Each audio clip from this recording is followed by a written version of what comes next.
This 5-minute solution will show you how to fix iPhone settings name grayed out, or how to solve these Apple ID not working issue. So go to your iPhone settings and scroll down and tap on screen time, and here tap on content and privacy restrictions, and tap on content and privacy restrictions. Scroll down under allow changes section, tap on account changes and select allow.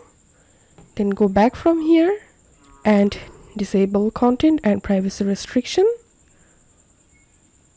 And as you can see, the issue has been solved. So that's how you can do it. If you find this video helpful, don't forget to subscribe 5-minute solution. See you in the next video.